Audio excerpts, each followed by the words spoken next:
कि अब जागो अब सवेरा आपका है, कि अब जागो अब सवेरा आपका है। मजहब के नाम पे मारा जाता है और दलित को हमेशा जाति के नाम पे मारा जाता है। जब ये सोचने वाली बात यह है, जब शोषण करता एक ही व्यक्ति है और शोषण समाज के साथ हो रहा है, तो मैं ये मानता हूँ कि दुश्मन खाली एक है, वो मनवादी है।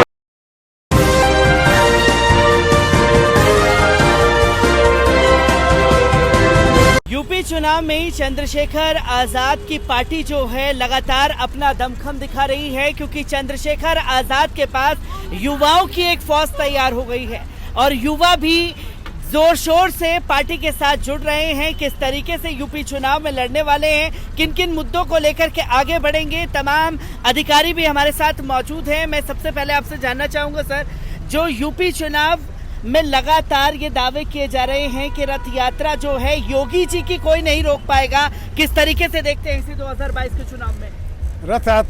रथ यात्राएं जो हैं वो हमेशा रोकी जाती हैं, वरना उसकी रथ यात्रा नहीं कहलाती। अगर ऐसा होता तो एक ही पार्टी अपना वर्चस्व बनाए रखती। जब शोषण की एक सीमा होती है, जब शोषण की सीमा होती है और जिस प्रकार आतंक भारतीय जनता पार्टी ने उत्तर प्रदेश में और दिल्ली के एमसीडी में मचा रखा है, उसके खिलाफ जनता की आवाज़ उठ रही है। और चंद्रशेखर आज़ाद जैसे नेतृत्व में जो आज़ाद समाज पार्टी का जो बिगुल बजा है, वो अपने आप में आने वाले समय में एक मिसाल पैदा होगा।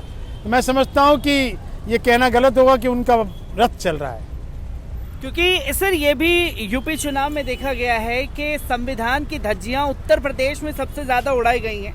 संविधान को लेकर के तमाम तरह की बातें, बयानबाजी जो है, जो मुजरिम हैं वो जेल की सलाखों के पीछे नहीं होते। अभी रामपुर में जिस तरीके से लखीमपुर में कांड देखने को मिला, किसानों के ऊपर गाड़ी चढ़ाई गई और अभी तक जो है इस्तीफा गृह मंत्री का नहीं लिया गया है। देखिए, यही बातें हैं जो आज आवाम इस बात से पीड़ित है। जिस प्रकार आपने बताया कि जिस प्रकार संविधान का खिलवाड़ हो रहा है, वो केवल उत्तर प्रदेश में तो जिस प्रकार हो रहा है, लखीमपुर खीरी की बात आपने करी, जिस प्रकार आपने हाथरस की बात करी, जो ऐसे कई मुद्दे हैं जो जनता समझती है। इसीलिए चंद्रशेखर आज़ाद उस बात को बहुत गंभीरता से उठा रहे हैं, आम तक पहुंचा रहे, जनता तक पहुंचा रहे और भारतीय जनता पार्टी का जो काला जो प्रशासन है उसके प्रति अवगत करा रहे हैं, जिससे आने वाले समय में 403 सीटों में उत्तर प्रदेश में और 272 सीटें दिल्ली म्युनिसिपल कॉरपोरेशन में आज़ाद समाज पार्टी अपने उम्मीदवार उतारेगी। क्योंकि 403 पर और 272 दिल्ली में लड़ने की बात चल रही है। लगातार ये भी आरोप जो हैं पार्टी के ऊपर लगा दिए गए, अगर कोई बीजेपी के खिलाफ बोलता है तो बीजेपी की बी टीम करार देने की कोशिश जो है तमाम राजनीतिक पार्टियों द्वारा की जाती है। कैसे इन आरोपों को आप लोग जुटला पाएंगे? किसी भी काम को अगर हमें जुटलाना पड़े तो सबसे बढ़िया है कि बीजेपी की बी टीम कह दो। ये दिल्ली में कई और पार्टियां भी आई थी, उनको भी बी टीम कहा गया था, लेकिन ये राजनीतिक हथकंडे हैं। मैं समझता हूँ कि जनता इसको बड़ी अच्छी तरह समझती है। अगर आज बी टीम अगर कोई हो तो क्यों हम किसी का बहिष्कार करेंगे? हमारा काम जनता के लिए है और जनता इस मुल्क का सबसे बड़ा निर्णायक है। हमारा काम है समाज को समाज का प्रदर्शन करके आईना दिखाना, ताकि उनके पास सच्चाई दिख जाए। क्योंकि सर मैं भी लगातार यूपी चुनाव के दौरे पर हूं, क्योंकि दलित समाज की बस्तियों में मैंने घूमा, माइनॉरिटी बस्तियों में मैं घूमा। विकास की बात करते हैं और राजनीतिक हाशिए पर हैं जो दोनों समुदाय को धकेल दिया गया है भारतीय जनता पार्टी द्वारा। तो कैसे आप लोग इन समाज को साथ में लेकर के चलेंगे? काशीराम जी का और बाबा अम्बेडकर जी का एक ही नारा था, बहुजन का नारा था, SC ST OBC और माइनॉरिटी। जो आज 85% इस देश की आबादी है, बदकिस्मती से जो 15% लोग हैं जो इसके अलावा हैं, वो राज कर रहे हैं 85% पे। हमने चंद्रशेखर जी की लीडरशिप में इस बात का ऐलान कर रहे हैं, हम घर घर जाके इस बात को बता रहे हैं कि अब जागो अब सवेरा आपका है। आपने प्रशासन में और आपने कंट्रोल में आना, आपने अपनी सत्ता बनानी, आपने अपनी सरकार बनानी, ताकि आपके अपने हक आपको मिल सकें। दुख इस बात का है कि जिस शासन में आज हम बैठे हैं उसमें लोगों का हक नहीं मिल रहा। अगर हक मिलता होता तो क्यों हम आंदोलन करते। जय हिंद, जय भीम। क्योंकि ये लगातार देखने को मिला है, जब जब चंद्रशेखर आजाद जो हैं सड़कों पर उतर करके आवाज को बुलंद करने पहुंचे हैं तो उन्हें अरेस्ट कर लिया गया है। किस तरीके से? तानाशाही सरकार है और अब बिल्कुल चलने वाले नहीं है। चंद्रशेखर साहब का काफिला देश में बढ़ता जा रहा है और आप देखना 2022 के चुनाव आ रहे हैं, उसमें बिल्कुल बीजेपी को मुंह तोड़ जवाब मिलेगा, ईंट का जवाब पत्थर से मिलेगा। जय भीम।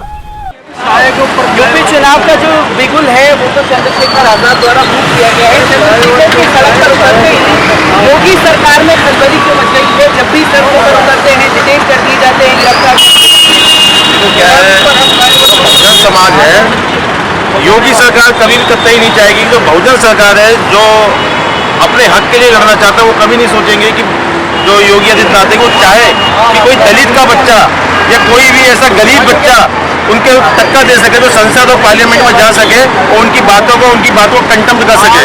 तो जब दलित समाज अपने हक अधिकार के लिए लड़ता है तो उन मनवादियों लोगों को पसंद नहीं आता है। इसलिए हमारे चंद्रशेखर भाई उन मनवादियों के आंखों के में चुभने का काम होता है उनका, वो आंखों से चुभते हैं उनको।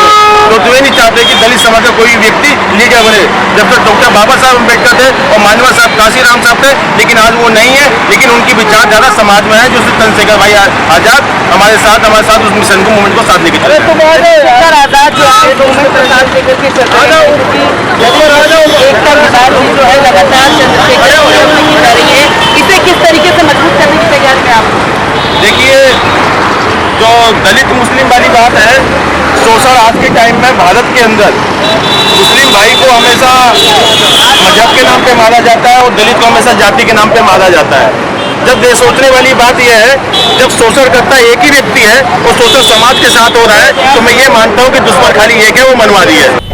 अपने समाज को एक करने के लिए जैसे कदम रखे था, और इस देश के अंदर में जो आज आप देख रहे हैं, मैं इस देश के पूरे भारत देश के अंदर में बात करूंगा, जो भारत देश के अंदर में जो आज लोगों के दिमाग के अंदर में ये घुस चुका है कि ये बीजेपी सरकार, मैं बीजेपी सरकार का नाम लेना चाहूँगा, किसी और का नाम नहीं चाहूँगा, कि 2014 से पहले कहीं ना कहीं हमें ये नहीं पता था कौन हिंदू कौन मुस्लिम है। 2014 के बाद इस देश को इस तरीके से बांट दिया गया है कि एक बच्चा भी अगर आज पैदा होता है और 4 साल का होता है, उसे ये पता हो जाता है कि वो एक हिंदू है, वो एक मुस्लिम है।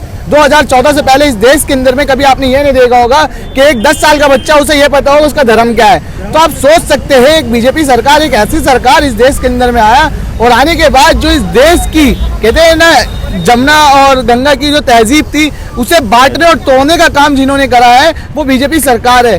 कहीं ना कहीं आप इस देश के अंदर में ये देखने की कोशिश करना कि अगर किसी समाज के लिए अगर किसी के दिल में कोई भावना होती है, तो सबसे पहले बीजेपी के कार्यकर्ता जो होते हैं ना, उनके दिल में ये भावना होती है कि इस देश के अंदर में जितने भी हिंदू और जितने भी दलित और मुस्लिम समाज है ना, वो इस देश के अंदर में सबसे बड़ा अगर दुश्मन किसी का है तो बीजेपी समाज का, और किसी का नहीं है। क्योंकि हिंदू मुस्लिम एकता पर जब जब भारतीय जनता पार्टी घिरने लगती है, सवालों की बौछार होने लगती है, हिंदू मुस्लिम के नाम पर बांटने की कोशिश करती है, कैसे रोक पाएंगे जो ये सियासत 2022 में हिंदू मुस्लिम की है? जब तक हम हमारे जो 85% जिसे हम कहते हैं SC ST OBC माइनॉरिटी और हमारे जो मुस्लिम समाज है, जब तक सब एक नहीं होंगे, जब तक उनको रोकना मुश्किल है। और उसको एक करने के लिए भाई चंद्रशेखर ने हमारा भारत एकता मिशन जो चल रहा है हमारा भीम आर्मी का, उसके जरिए और महारैली भी चल रही है हमारे यूपी के अंदर में। इन सब चीज़ों को देख करके इसलिए जोड़ा गया है, सबको मिला करके इकट्ठा किया गया है, ताकि हम अधिक से अधिक संख्या में SC ST माइनॉरिटी को अपने साथ अपने संगठन में जोड़ सके और इस बीजेपी कार्रवाई को रोक सके। 2022 का जो चुनावी बिगुल है उसमें योगी सरकार द्वारा दावा कर दिया गया है अब की बार जो है 400 के पार है, चाहे कितनी पार्टियां आ जाए वो रोक नहीं पाएंगी। कैसे रोक पाएंगे ऐसे दावों को? देखिए, उनके जो कर्म है उन्हीं को वो खुद ही रोक पाएंगे, क्योंकि जैसा कर्म कोई करता है वैसे ही होता है। आज दलित का वहाँ पर शोषण हो रहा है, तो जो सरमाएदार है वो लोग तो सुनवाई नहीं कर रहे हैं, तो हमें इकट्ठा होकर संगठित होकर उस पार्लियामेंट में जाना होगा जिस पर वो बैठे हैं। वो हमारे वोट से बनकर बैठे हैं, हमारे पैसे को यूज करते हैं और हमारे ही शोषण करते हैं, तो उनका हथियार ही उनको मारेगा। क्योंकि सबसे बड़े 2022 का जो चुनावी बिगुल है उन्हीं का हथियार जो है उन्हीं को मारेगा, और चंद्रशेखर आजाद की रैलियों ने खलबली मचा करके रख दी है योगी सरकार के खेमे में।